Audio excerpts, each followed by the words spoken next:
Halo, assalamualaikum para bosku. Terima kasih masih setia bersama channel Lingkaran Hitam.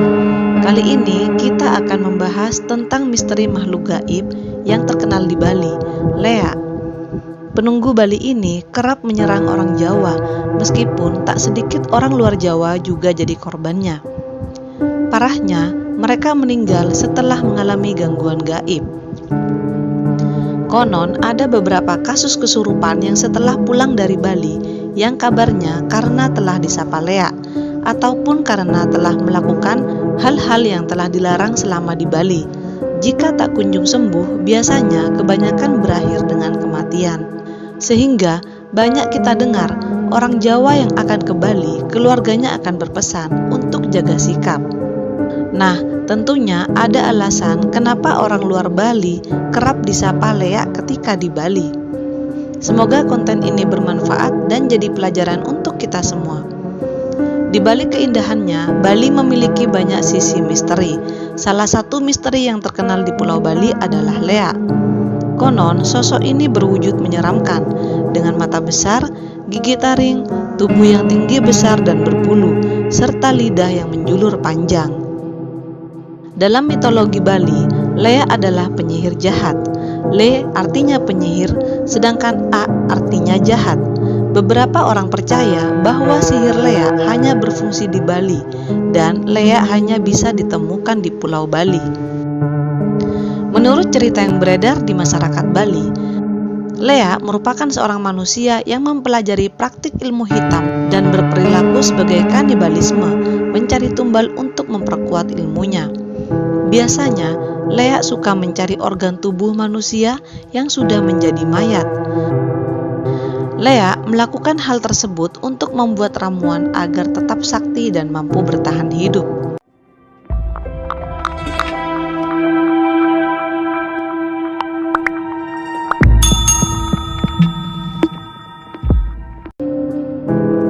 Di siang hari, sosok ini dipercaya akan menjadi manusia biasa, dan menjelang malam ia akan berubah kembali menjadi Lea. Hal itu dipercaya rakyat Bali sebagai cara untuk menjalankan segala ritualnya. Proses perubahan makhluk jadi-jadian ini disebut dengan ngelakas. Sosoknya konon memiliki 3 perwujudan, yaitu bisa berubah menjadi hewan seperti kera, babi, ular, dan wujud lainnya. Menurut mitos yang beredar, penampakan lainnya adalah dalam wujud bola api. Orang yang memiliki ilmu Lea bisa mengubah dirinya menjadi apa saja. Ilmu Lea bisa dipelajari pada lontar-lontar yang berisi serangkaian ilmu hitam. Tidak ada syarat khusus seperti gender atau batasan usia untuk mempelajari ilmu pengeleaan. Siapa saja bisa mempelajari ilmu ini. Mempelajari ilmu Lea tidak ujung-ujung langsung bisa. Ada beberapa tahapan yang harus dilalui. Kalau bahasa kita mah level pemula sampai profesional.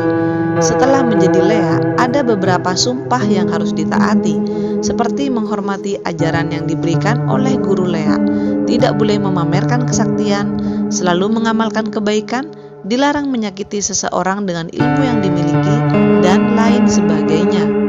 Lah, kenapa semuanya positif? Bukannya Lea itu jahat? Ya, ilmu ini ibarat pedang bermata 2. Ilmu Lea digunakan untuk balas dendam atau hanya untuk menambah pengalaman seseorang. Jadi, kembali lagi ke orang yang mempelajari ilmu tersebut, mau memanfaatkannya untuk hal apa. Konon, apabila seseorang menusuk leher Lea dari bawah ke arah kepala, jika kepalanya terpisah dari tubuhnya dalam jangka waktu tertentu, maka Lea ini akan mati. Lantaran ajaran ini bersifat sangat rahasia, umumnya lokasi yang digunakan untuk mempelajari ilmu Lea wajib di tempat yang sepi. Penganut ilmu ini sering melakukannya di kuburan agar orang lain tidak ada yang tahu dengan ritual dan sejenisnya. Namun, di balik kisah misterinya tersebut, wujud Lea menjadi daya tarik masyarakat dan sebuah bagian dalam kebudayaan di Bali. Wujud Lea menjadi ciri utama bagi Pulau Dewata. Untuk itu, tidak heran kalau penampakannya sering terpampang dalam berbagai macam jenis souvenir. Banyak souvenir yang dijual untuk para wisatawan di Bali berupa karakter leak. Biasanya, topeng leak dengan gigi tajam dan lidah yang panjang digunakan untuk hiasan rumah. Sebagai warga Indonesia, khususnya orang Bali, kita bangga punya banyak kebudayaan unik. Bahkan, sisi mistis dalam kebudayaan kita pun bisa jadi daya tarik masyarakat serta turis mancanegara. Nah, untuk itu, saat kita berwisata atau bekerja di Bali, ada beberapa aturan yang harus kita perhatikan supaya kita tidak perlu berhubungan dengan para makhluk gaib di Bali. Dan saat kita pulang dari Bali, kita tidak perlu mengalami hal mistis. Berikut beberapa larangan yang harus kita patuhi saat kita ada di Bali. 1. Menginjak atau melangkahi sesajen. Di jalanan sekitar Bali banyak sesajen atau canang. Usahakan supaya kamu jangan sampai menginjak atau melangkahi sesajennya. Jika tidak sengaja menginjak atau melangkahi, minta maaf dalam hati saja. Juga jangan iseng memindahkan sesajen, karena sesajen itu dipersembahkan oleh umat Hindu di Bali untuk menghormati pencipta alam, sekaligus tanda terima kasih. 2. Masuk ke tempat suci saat menstruasi. Untuk perempuan yang sedang menstruasi, dilarang masuk ke tempat suci di Bali, misalnya Pura Uluwatu. Hal ini dilakukan untuk menjaga kesucian pura. Jika sedang datang bulan, kamu paling cuma boleh menikmati keindahan di luar pura sambil menonton tari kecak Uluwatu. Dan sebaiknya, kamu juga jangan menggunakan celana pendek atau baju yang tidak sopan saat datang ke tempat suci. Kalau sudah terlanjur pakai baju minim, biasanya harus memakai selendang atau kain lagi. 3. Mengganggu prosesi keagamaan. Warga Bali kan rutin mengadakan upacara ngaben, dan biasanya upacara itu mengharuskan mereka untuk menutup jalan, sehingga jalanan macet.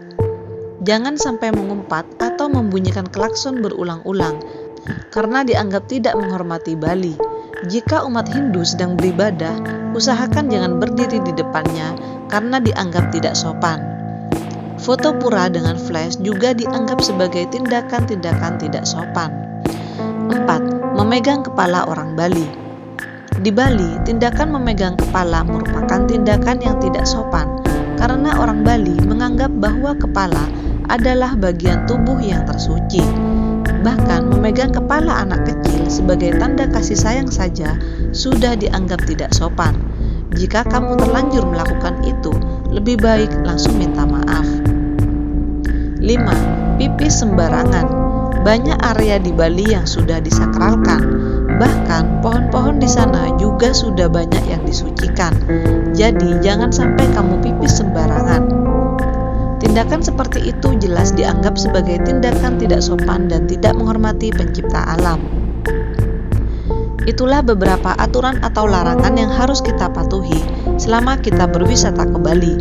Kalau kita mematuhi aturan-aturan tersebut, kita akan selamat dan tidak akan diganggu kejadian mistis saat di Bali maupun ketika kita sudah pulang dari wisata di Bali.